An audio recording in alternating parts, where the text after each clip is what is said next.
What's up, guys? Welcome back. Nate and I continue the conversation of electrification when it comes to heat pumps. And, like I said in the last intro, the narrative that heat pumps came down was the go green narrative. There's arguments against that, and I understand that. So that's why Nate and I think that it's really important when we're talking about heat pumps with our customers is about the comfort and potential energy savings when you're talking about like versus propane, or in some areas where electricity is cheap and you have a system that can turn down really, really low. Anyway, guys, again, this is part 2 with Nate Adams. This is the HVAC Know-It-All podcast. I'm your host, Gary McCreadie. Top contractors across the US only. This one's going to be pretty cool to expand your marketing reach. Property.com is an exclusive network for certified pros.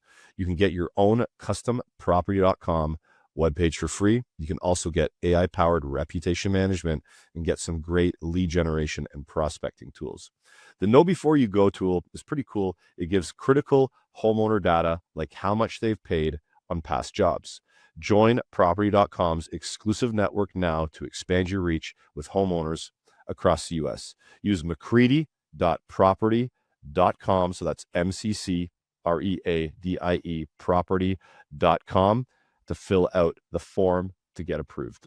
I want to get your take on Electrify everything, because we've talked half an hour about heat pumps and a couple downfalls, especially on the servicing side, and the pros as well, as opposed to the cons. Now, the Electrify everything, get rid of when I think about Electrify everything, it's like the car, the automobile, right? I want to get your stance on that, because obviously you had this Facebook group and there was a reason for it. So you must have some sort of high level belief in Electrify everything. So I just want to get your take on it. Well, for starters, the experience from electric options is now better for most products, their fossil fuel counterparts. I'm a car guy. I like to drive a car fast, but fast cars tend to break. I've had a lot of them, and actually I burned out on them. So now I just drive Toyotas so that I have vehicles that don't break. I'm middle-aged. I don't really care as much about going fast anymore. I just want it to not break. Like getting a car with a 4-second 0 to 60 is no big deal. 2-second 0 to 60s. Like they're just freaking fast. They're quiet.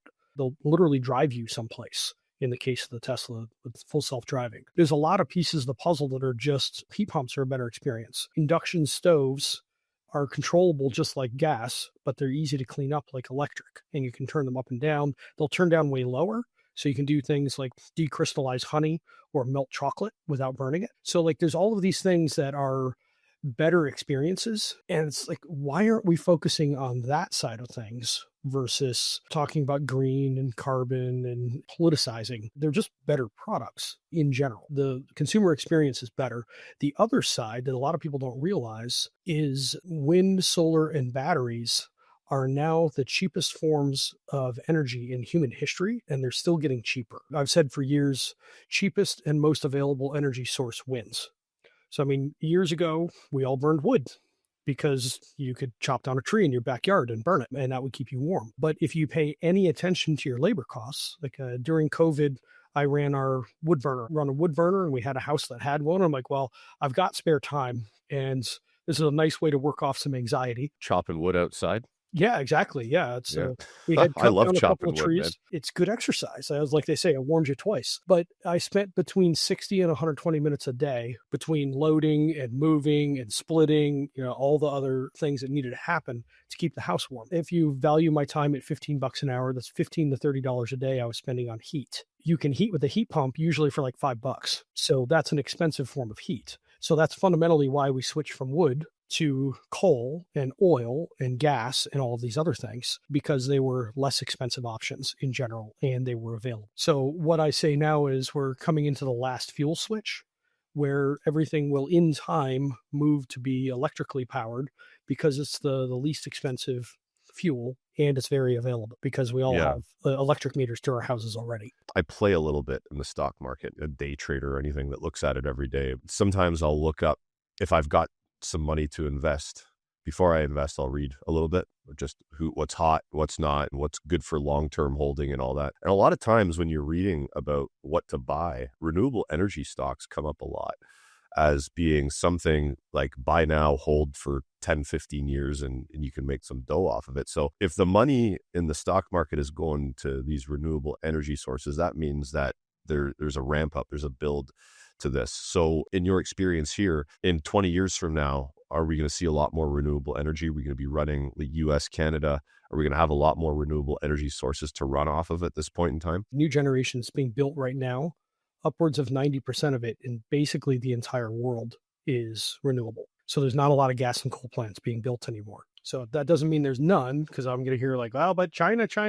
Like, yes, but China is building everything because increasing their electricity supply. They're building everything. But like last year, China built more solar last year than the whole rest of the world combined. It says something. That's not a headline you normally hear about. Read the stuff that I do because I follow a lot of the renewable stuff. I follow with somewhat of a jaundiced eye at times. I was like, so where's the math? Where's it going? I say that math wins. It just takes longer than it should. The housing crash, like all the insane stuff that was going on with the mortgages, a lot of the bad stuff, it just kind of hung in the air for a while. And everybody's like, why is this a castle in the air? It doesn't make any sense. But eventually it crashed. And the same thing is going to happen with renewable electricity. Like, look at Texas.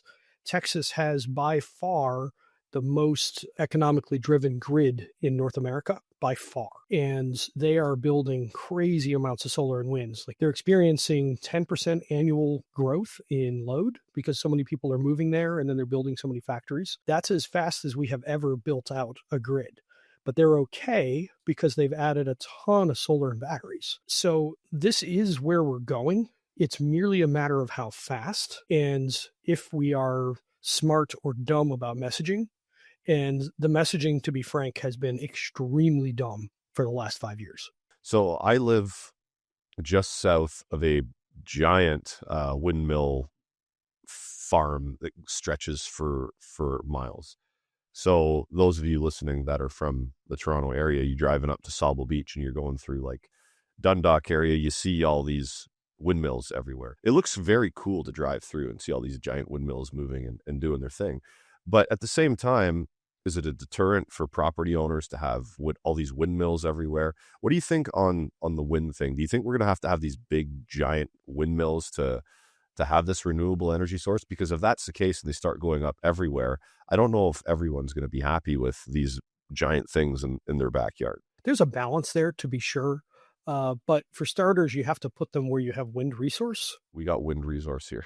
That's for sure. That's why they're up north of me. Like, it's windy where I live. Yeah. But they're not going to be everywhere though. It's like the breadbasket of the US is really heavy on that. Iowa has the most wind, I think, of any individual state. Now on farming, I think they're incredibly smart because when you think about how farming's done, they usually use crop circles for watering. So you end up with these corners that you can't use, but you can put a wind turbine there, and it basically doubles how much money the farmers make off the land. So it makes sense on that front. Now there's a bunch of random pushback, but I don't think it's random. I think honestly, like, not to be conspiracy theory minded, but the fossil fuel companies are watching this stuff coming, and they're being fairly intelligent about how they're pushing back. So like, my stepdad is in the Ohio House, and he has seen protests on the steps there. It's like 50 people with pickets up front saying no more wind, which is dumb because in Ohio, they put a setback law in about 10 years ago that requires the turbines to be a quarter mile from the nearest property line. Not a single turbine has been built since 2013. So like, wind is dead in Ohio already. It really doesn't need a grassroots movement against it. But I don't know that movement is grassroots anyway, because it's just like 50 random people. That is painful to politicians to see. So yeah, there's some kind of random pushback on it, but also wind is not going to be the biggest piece of the generation. Solar is.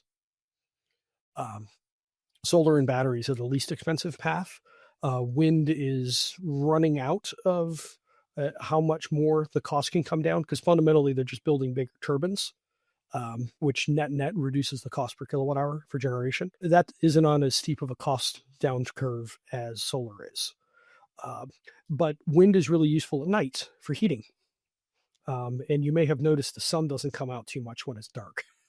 So wind and solar are actually really good foils to each other, but the odds are we're going to be like a quarter wind, 75% solar, something like that, or maybe even more. And then we'll have nuclear and like all the other fuels are going to be in there. We're still going to need gas for the really cold days. We're going to fire up gas turbines on the very cold days. That's all right. That's part of it. I try not to be dogmatic about these things, but at the end of the day, it's the cheapest energy source known to mankind. It's going to win. It's just a matter of time. Because the infrastructure has to be built around it, right? The planning, the infrastructure, the testing, the failing, the making it better on the next generation.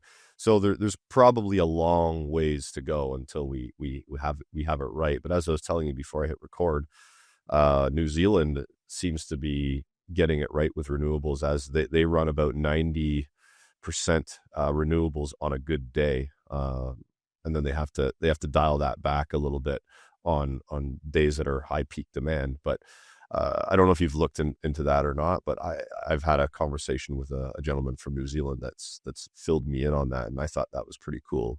In like 90% of the countries on renewables. Denmark has really high wind penetration. They've got a bunch of turbines off their coast. Costa Rica has been running basically 100% renewables for a while. They run pretty heavy off of the volcanoes with geothermal. The technology, honestly, it's there and it has been there. The challenge is actually the transmission lines. So, like, if you're going to build a bunch of turbines in a place that's windy, there's usually not a lot of people there, and there's usually not a power line going there. So the hardest part by far is transmission lines to get the power to where it needs to go, from where it's produced to where it's going. That's the hardest part. I've also seen articles of I don't know how true it is, but I read it a few years back where gyms were they were building into their exercise equipment. If someone's riding the bike, the generation of them spinning the wheel was generating it was probably a trickle charge to a battery or something to put it back in. And then I'm thinking, like, why can't we do that with an HVAC? You get a big old rooftop, the motor's already spinning, turning a blower wheel. Why don't we put another pulley on the other side of that and turn a generator and generate some power out of it? There's different things like that, right? That one doesn't necessarily make sense, but I have seen combined heat and power with a furnace that also generates power. So there are options like that. So yeah, there's different ways of doing things. It's frustrating that people don't go dive in and look to see, so how much does it cost to produce a kilowatt hour of electricity?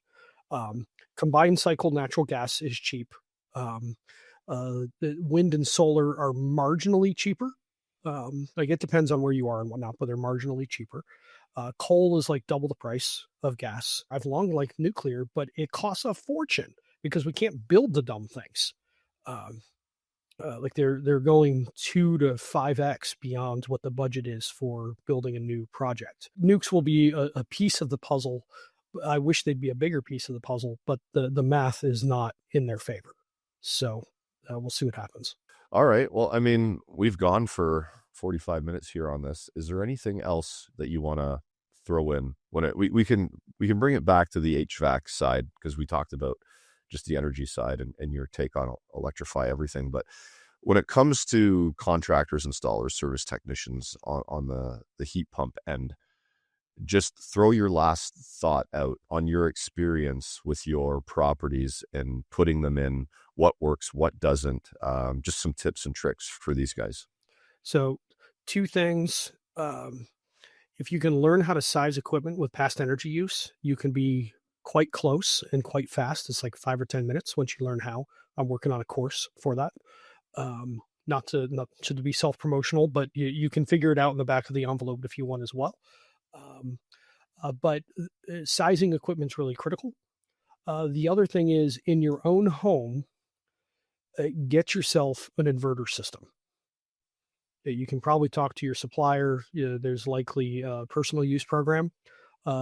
Get yourself an inverter heat pump and put it in your house so that you understand what it's like. That's just critical to me, because otherwise you're going to feel like I did when I walked into John's house that first time. And I was like, wow, this is amazing. I knew intellectually how it should work, but I hadn't experienced it.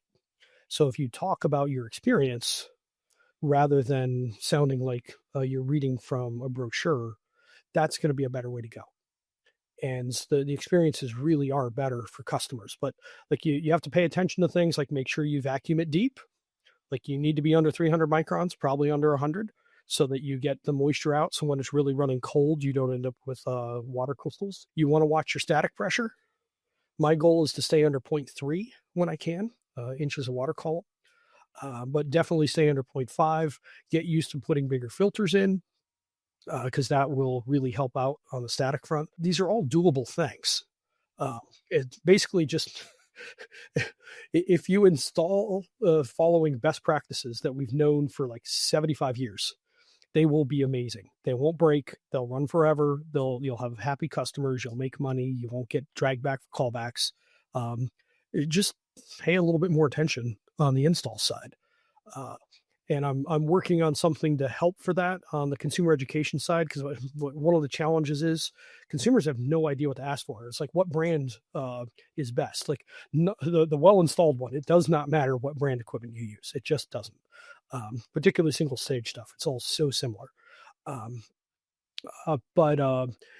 I'm working on something called the Common Sense HVAC Guide to help show consumers what to ask for in both an install and a system. And you don't have to use what I'm going to be working on, but if you check it out and you talk about it, we all have to build value for our customers so that they'll pay extra, so they actually get the good install, and we make a living doing it.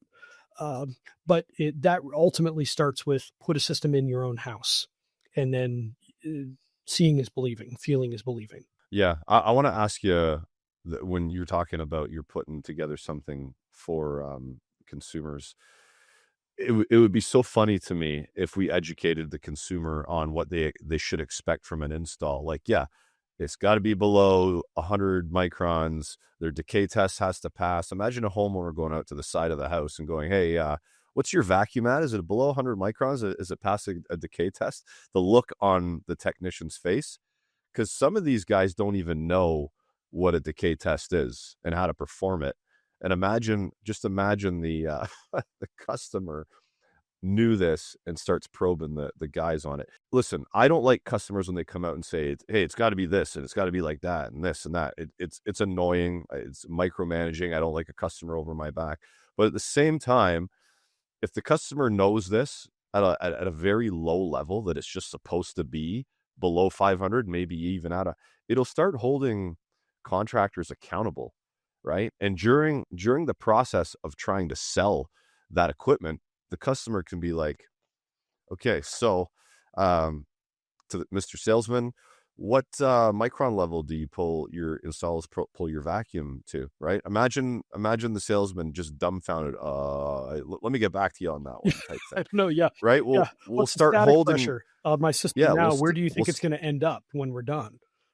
We'll start holding contractors accountable, and we'll get rid of all of this hack work that goes on out there. I mean, I don't pros think and we'll cons get rid to of it, but if my goal is, there's a Department of Energy study, or mitigate it to a certain level. Yeah, maybe. if we can take some of it out. The DOE did a study in 2018 that found that around 90% of residential HVAC installs have a significant detectable fault, which is crazy because fundamentally we only have two things to get right: refrigerant charge and airflow. That's really the only things that we have to get right. We botch those two things. Maybe we can make that 5 times out of 10. That would be a huge move. That's what I'd like to see, is just better installs, better experiences for customers. I want everybody to make money. That's a process. We've got to put food on the table. That's just reality. So can we do this in a way that is good for everyone? And I firmly believe the answer is yes, but we need to do a better job of it. When the installer or the salesperson or whoever it is that's going out to that residence or building, it doesn't have to be a residence, it could be a commercial building, the go green narrative should be kept right out of the conversation. We both agree on that, right? No one cares. Yeah, this has been known for years. If you have two products, one that's green, one that's not, and the green one's 10% more, no one chooses the green product. If they are the same price, a lot of people end up choosing the green product. But the curse is a heat pump is going to be more. It just is. They cost marginally more than an air conditioner. Doesn't have to be a lot. It might just be a few $100s, but it's something. When price is a problem, we have two solutions. We can lower price or we can increase value. And I firmly believe that we should increase value. So with some consumer education so that people understand what's involved, I don't think these are hard to sell. I have personally never sold an air conditioner, not once. Every single system I've sold has been a heat pump. Some have been hybrids, but all of them have had a heat pump. And the going green narrative is political, and we have a political split everywhere we go. It doesn't matter who you talk to, there's a split in their political opinion. But comfort is something that everybody's going to agree with. Do you want to be comfortable in your own home? Well, yes. No one's going to say no to that. That's where the conversation, I think, needs to start. The tack that has been taken across the board has been aimed too much at early adopters and with the wrong narrative. And yeah, comfort, air quality, if you use the right system and you use it well, you can do a far better job with the heat pump system than you can with a traditional system. There's so much of this, and why aren't we doing a better job? So we can work on that. You're out there educating, I'm out there educating, and how much can we move the needle? I'm not 100% sure, but we are moving the needle. The guys on Facebook would say the opposite of me. They call me a hack all the time. So I'm out there trying things they've never seen. So I'm immediately a hack because they've never seen it and they don't understand it. There's a lot of old thinking. You're also showing like your mistakes and whatnot, which is admirable. Like when something isn't perfect, you're showing those things too. All of us are learning, and those of us that are bold show what we're learning, warts and all. And I think that's very important because then everyone can learn with us and hopefully avoid what we found. All right, Nate, thank you very much for this. I really appreciate it. No problem. Have a wonderful day. Thanks for having me on.